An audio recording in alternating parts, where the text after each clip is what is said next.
for sure. What's the optimism level that you can get something done? Yeah, I mean, I'm optimistic every day in terms of trying to lock and secure up players. But it's negotiations. It's like you have to stay optimistic, you have to feel good about it, and you have to keep a positive attitude. But as we get closer down the road, I mean, we'll keep you guys posted.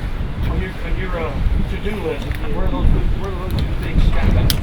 Yeah, I mean, I wake up every day and go to bed every night thinking like, hey, it'd be great to get these guys signed.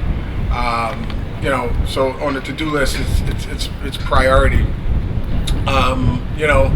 Other than that, getting into camp and getting to know the players, this coaching staff, and also getting to learn more about these players in terms of evaluating them.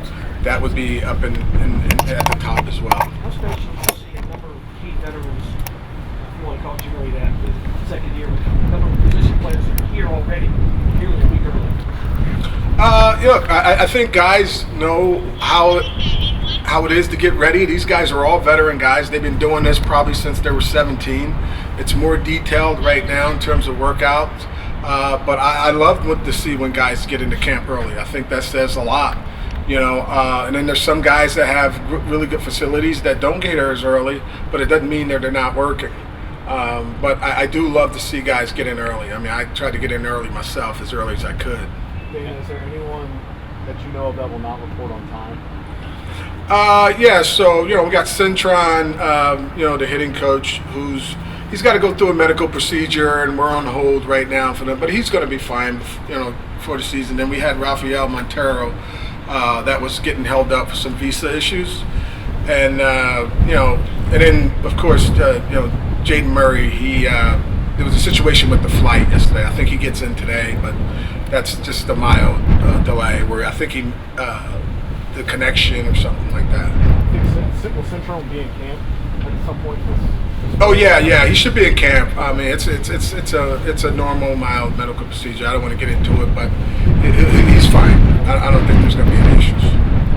Brantley's here. Have you talked to him any better idea where he stands? Yeah, they keep telling me, man, and I know you guys know this for sure. Like, Brantley's been around the game a long time, with his dad, and I think the makeup is pretty special, and he's working his butt off to get back. And I think that they feel real good about him being back. But it's still day to day. But he's hitting and he's fielding ground balls and he's moving well and he's not feeling much pain. So he's on course. He's on course. I think it's going to go down to the wire, but I think it's going to be close. Dana, what is the organizational thinking on Forrest Whitley right now? Yeah, so Whitley is, it goes back to, scouting and player development. Some of these guys pop sooner than others. We still feel good that he's got a, power arm. He's got a chance to be, what we thought he could be. It's just going to some guys take a little bit more time. I think, he's getting to learn the stress of a long major league season. The seasons are long. The minor league seasons are long. So I think he's coming along. As I said, once I get to see him and talk to him, and we can give you an updated evaluation, but we still have confidence in Whitley. I mean, this guy, I remember seeing him out of high school. I mean, it's a big time arm, and it's a good fastball. So we feel good. We feel good. It's just going to take some time. Dana, I realize you had a crash course to kind of get to know this club and this clubhouse, but you've also been around championship clubs before. What are you seeing about maybe the mentality, the mindset here in these first few days as you talk about sustained win? Yeah, the mentality's great. I spent some time with Dusty yesterday, probably about an hour and a half. And, at the end of the day, I think the leadership is on point. I think Dusty has a vision for this club. I think he has great relationships with the players. And I think the chemistry is really good. I'm not surprised these guys won the World Series. I remember, in Atlanta in 21 when we played these guys, the house was rocking. And I think, the team is still really good. And I think Dusty's leadership is a big part of it. I watched the way he interact with the players. I think he can tap into the psyche. And I think these guys will run through a wall for him. So the leadership is really good right now. Dana, have you added anyone to your front office? So we added Russ Bove as a special assistant to the GM, and Russ's duty is going to be helping to evaluate the amateur draft, and he'll evaluate our minor league players. At the end of that, at the end of the draft. I think Russ comes with over 40 years of experience. Everything ranging from a major league scout to a pro scout to a scouting director. He's worn so many hats, and we're happy to have him as an addition. And I think he's going to help lay eyes on a lot of good players.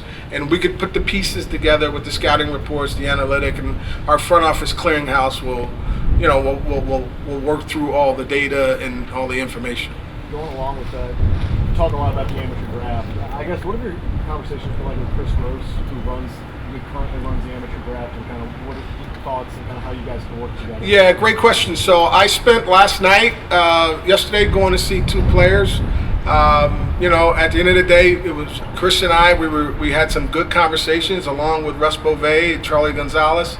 Some of the veteran guys, and we're talking about how important it is to nail this draft and to make sure we get the players right, know the makeup, know the tools, understand that the data is going to be important when we try to break down the board and things like that. So I think we're off to a good start in terms of communication. He knows where my heart is, and he knows where the bread and butter is in terms of the draft. It's so important.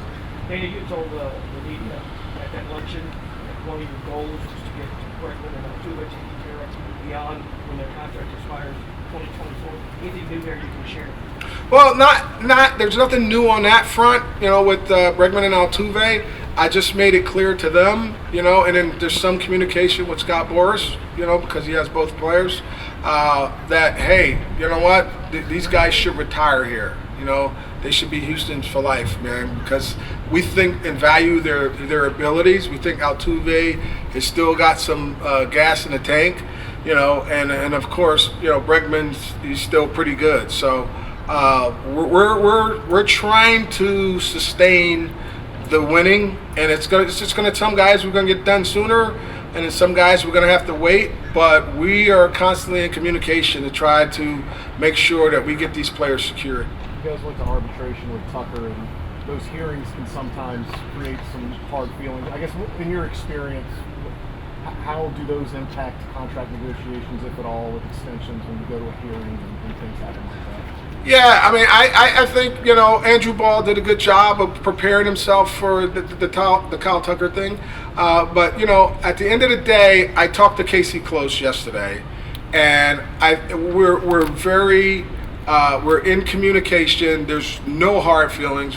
Casey's been around a long time. I mean, I got 33 years, and Casey's been around a long time. He totally understands this. I'm used to dealing with Casey from the amateur draft, so we have a good relationship. And so we both understand that, look, this is what arbitration's all about, right? And so we have to remain focused, and we have to, continue. Like, I know he has to put his client first, and I'm putting both the client and the organization first, if I could put it that way. But make no mistake, I don't think there's any love lost there between Casey and I, or the organization and Casey, or Tucker and the organization. I think they all understand that it's part of this is business and nothing personal.